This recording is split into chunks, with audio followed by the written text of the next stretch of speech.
PTI की तरफ से जमात इस्लामी से रब्ता किया गया था और अमीर जमात इस्लामी जनाब सिराजुल हक साहब ने अपनी क़यादत के साथ भी और फोरम्स के साथ भी मुशावरत की थी और हमने इस रब्ते का खैर मकदम किया कि अगर PTI के आज़ाद अरकान जो उनके हमायत याफ्ता हैं उन्हें एक पार्टी प्रोटेक्शन की ज़रूरत होगी, अगर उन्हें अपने मैंडेट के तहफ़्फ़ुज़ की ज़रूरत होगी और अपने मैंडेट की बुनियाद पर रिज़र्व सीटें क्लेम करने की ज़रूरत होगी तो जमात इस्लामी गैर मशरूत उनके साथ तावन करेगी। गैर मशरूत बुनियादों पर हम उनको फैसिलिटेट करेंगे। ना हमारी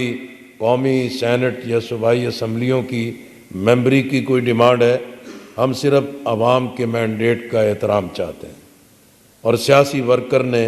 नामसाइद हालात में जितनी मेहनत की है उसका हम कदर चाहते हैं और हम उसका एहतराम चाहते हैं और इसी बुनियाद पर PTI की तमाम कायदीन के साथ हमारे मुज़ाकरात भी गुफ्तगू भी जारी रहे। लेकिन आखिरी मरहले पर उन्होंने फिर अपने मौक़िफ़ को तब्दील किया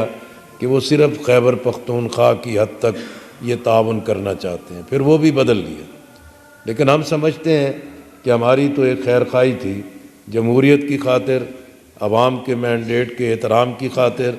और PTI को ये मुकम्मल अख्तियार है कि वह अपने हकूक़ के तहफ़्फ़ुज़ के लिए जो भी फ़ैसला करें ये उनका सवाबदीद है और उनके फ़ैसलों का हम खैर मकदम करेंगे। हमारी पेशकश मुखलिसाना भी थी, गैर मशरूत थी और इस चीज़ के लिए अगले मराइल में भी मुल्क को बहरानों से निकालने के लिए हमारे राब्ते मौजूद रहेंगे। लेकिन हम मौलाना फजलुर रहमान साहब का एहतराम करते हैं और उन्होंने जिस मौक़िफ़ का इज़हार किया हम उसका खैर मकदम करते हैं और मेरी दुआ है